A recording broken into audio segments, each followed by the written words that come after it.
Hello everyone, and welcome to another edition of All About the Cars in Gran Turismo 7.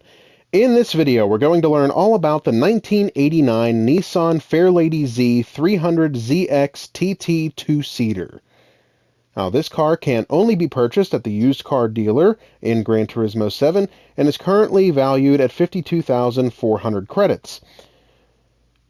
So, as I said, this car can only be purchased here at the used car dealership, and as you may or may not know, the used car dealer rotates cars in and out of the dealership every day, so this car may or may not be available for you to purchase at the time that you watch this video, but it will eventually rotate back into being available sometime in the near future. Alright, I'm going to click on this car, and we'll go over some of its specs to start. First, it comes stock with 480.82 performance points. It's an FR drivetrain, meaning that the engine is situated at the front of the car and the rear wheels drive the car. It comes stock with 276 horsepower at 6,200 RPM. The weight is just over 3,300 pounds, and the engine is turbo aspirated. Now we're going to click on Learn More and see what Andy has to say about this car. Not many sports cars in the world can boast a history spanning 50 years, especially from Japan. But one of them is the Nissan Z, called the Fairlady Z in its home market. In 1989, Nissan introduced the fourth-generation model, the 300ZX, which came powered by a twin-turbocharged V6, making it the first Z to be offered with forced induction.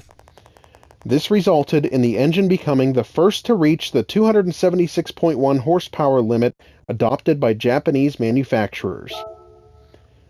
Alright, that's everything we can learn about this car from the used car dealer.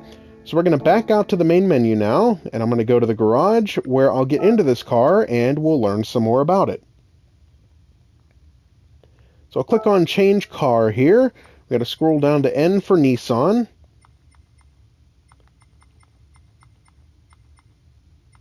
And here we are. Alright, now we just have to scroll around and find this car. And I have a lot of Nissans, so it's going to take me a second. And there it is. Okay, different color, so it took me a second. All right, I'm going to click on this car, we'll listen to the startup sound, and then we'll learn some more about it.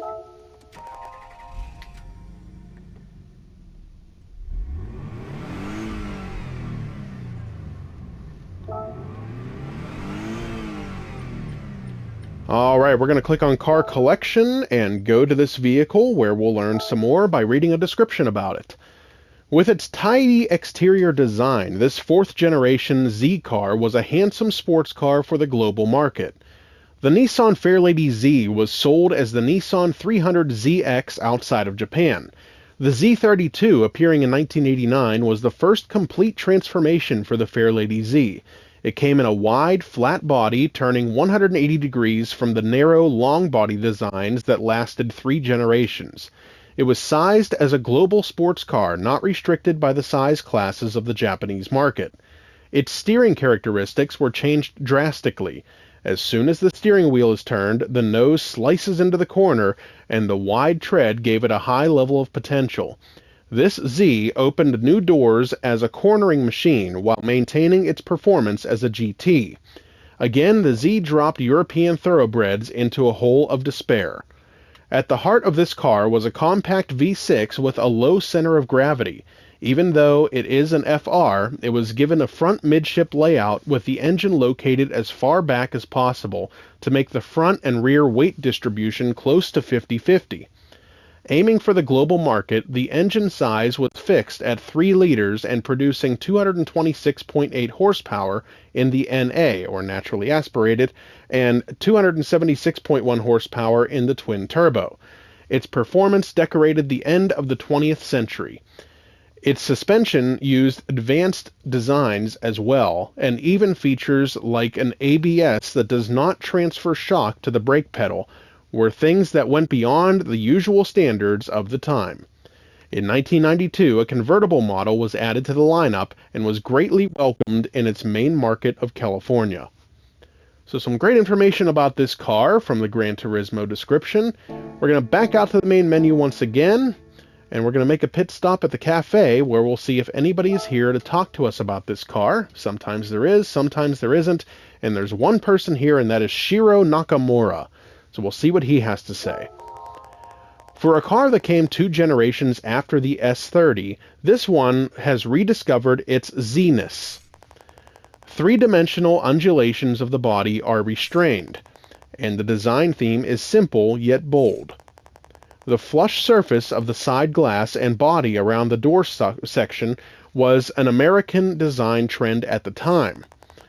You could say that the Z32 is more of a coupe in design than a sport car, but the super wide and low body proportion makes the overall look amazingly sporty. If you look at the design flow, it does deviate from the Z story, but the level of refinement of its design is truly outstanding.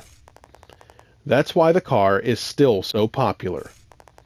And here's an interesting fact. The area around the opening line of the rear hatch was carried over to the Z33. Alright, so that's everything we can learn about this particular car, but we're going to make one last stop at the tuning shop where I'll show you everything that can be done to increase this car's performance and power. So I have not done anything to this car to upgrade it, so we're going to look at this and I'll show you everything that can be done. Under the sports section, everything here can be purchased and added to the car. Under Club Sports, with the exception of high compression pistons, everything else is available for purchase. Under Semi-Racing, with the exception of a supercharger, everything else on this page can be added to this car. And lastly, under the Racing page, everything except for the high-end supercharger and some of the higher-end modifications, such as the 4th stage of weight reduction and the active LSD controller, are available for purchase. So lots of stuff that you can do to this car to increase its power and performance. That's everything we can learn about this particular car, so I hope you enjoyed the video. I hope it helped you to determine whether or not you'd like to add this car to your collection. Stay tuned for more videos highlighting all of the cars of Gran Turismo 7. Don't forget to like and subscribe to our YouTube channel. Thanks for watching. We'll see you next time.